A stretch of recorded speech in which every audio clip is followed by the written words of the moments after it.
പിറവിയെന്ന് നിന്നെ ആക്ഷേപിക്കുന്നവർ കാണും.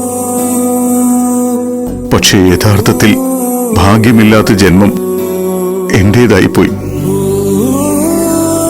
നിന്റെ കളികൾ, ചിരികൾ, അതിനോടൊപ്പം വളരുന്ന നിന്റെ സ്വപ്നങ്ങൾ ഒന്നിനും ഈ പിതാവിന് യോഗമില്ലാതായി പോയല്ലോ. ഞാനിപ്പോൾ നൽകിയത് നിനക്കുള്ള എന്റെ അന്ത്യചുംബനമാണ്.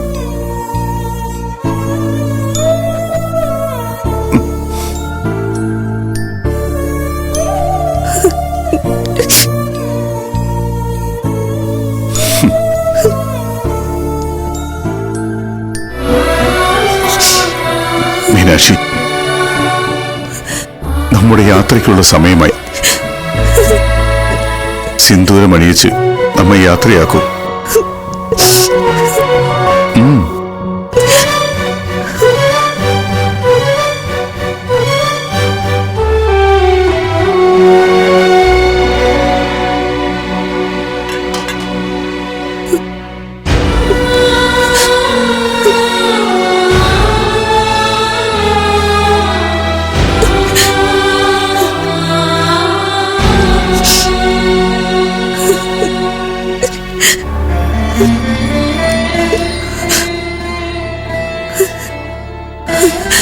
ഇല്ല, അടിയനെ കൊണ്ടത് പറ്റില്ല. ആശ്വാസം പറയാൻ ഒരു വാക്ക് നമ്മുടെ മനസ്സിൽ ശേഷിക്കുന്നില്ല. ഒരു യാചനയുള്ളൂ, ഈ സ്നേഹം കൊണ്ട് നമ്മെ തോൽപ്പിച്ച് കളയരുത്.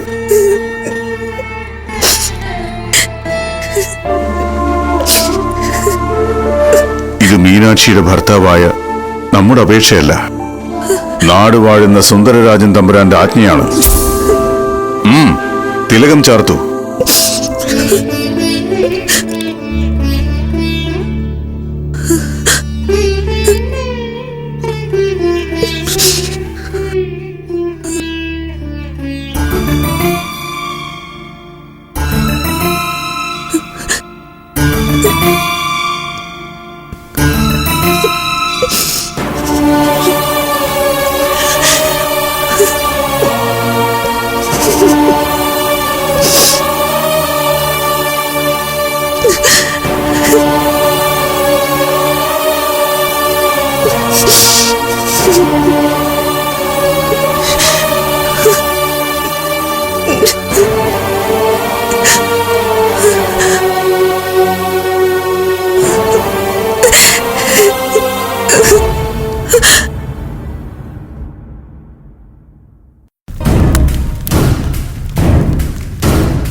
ജ്യേഷ്ഠ,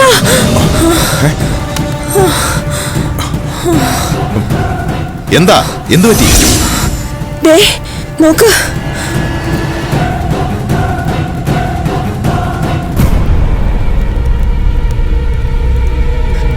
നമ്മുടെ കണക്കുകൂട്ടലുകൾ പിഴച്ചിരിക്കുന്നു.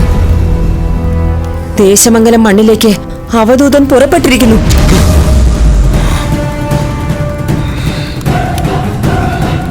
വർഷങ്ങളായി മുടക്കം വന്ന അവധൂതന്റെ വരവ് നമ്മളെ തോൽപ്പിക്കാൻ തന്നെ ആയിരിക്കില്ലേ? നിശ്ചയിച്ചുറപ്പിച്ച സമയത്ത് സുന്ദരരാജന്റെ ആത്മഹൂതി നടന്നില്ലെങ്കിൽ പിന്നെ നമ്മൾ ജീവിച്ചിരിക്കുന്നതിൽ അർത്ഥമുണ്ടോ? ഇല്ല. ദേശമംഗലത്തിന്റെ കെടുതി ഒടുക്കാൻ പുറപ്പെട്ടിരിക്കുന്ന അവധൂതൻ ആ മണ്ണിൽ കാലുകുത്തരുത്.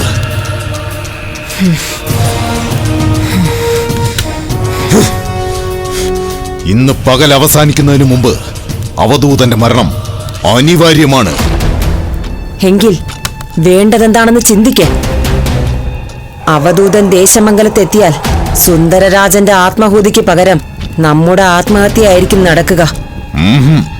ഇത്രയും കാലം കരുത്ത് കാട്ടിയതും ബലിയർപ്പിച്ച് വരം നേടിയതുമെല്ലാം ഒരിക്കലും പാഴാവില്ല സൈരന്ത്രി.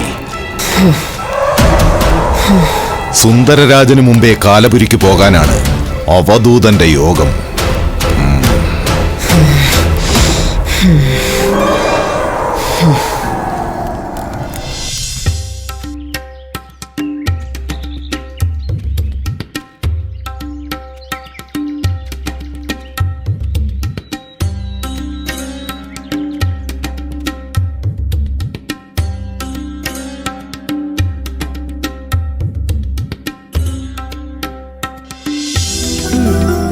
ലക്ഷണം കണ്ടിട്ട് ഒരു ദൂരയാത്രയാണെന്ന് തോന്നുന്നല്ലോ.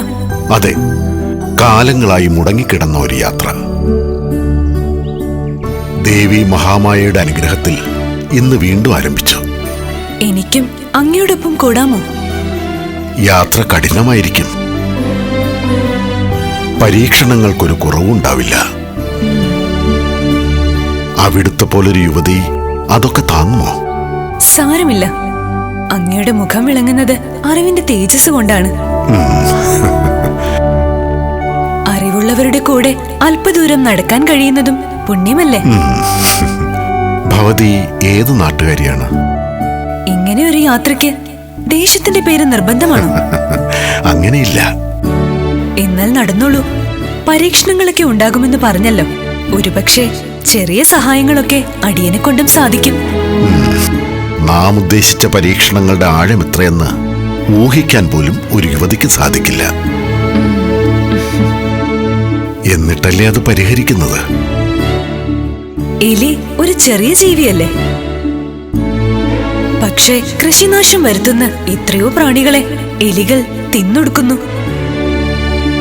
എലികളെ കൊണ്ട് പൊറുതിമുട്ടുമ്പോൾ പകരം വിളിക്കുന്നത് പുലിയെ അല്ലല്ലോ, പൂച്ചയല്ലേ? അതും ഒരു ചെറിയ ജീവിയല്ലേ? ശരിയാണ്. അപ്പോൾ പിന്നെ വലിപ്പ ചെറുപ്പം നോക്കേണ്ട കാര്യമില്ലല്ലോ. സ്ത്രീയാണോ പുരുഷനാണോ ആ വ്യത്യാസത്തിന്റെയും ആവശ്യമില്ല.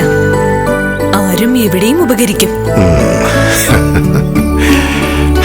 മഴ പെയ്യുമ്പോ മൺകട്ടയുടെ മുകളിലിരിക്കുന്നൊരില അതിന്റെ ധർമ്മം ഭംഗിയായി ചെയ്യുന്നില്ലേ? വിദ്യ അഭ്യസിച്ചത് ഏത് ഗുരുകുലത്തിലാണ്? ക്ഷമിക്കണം, ഗുരുകുല വിദ്യാഭ്യാസമല്ല. അച്ഛൻ പറഞ്ഞു തന്ന അറിവുകളും അഭ്യാസങ്ങളുമേ കയ്യിലുള്ളൂ.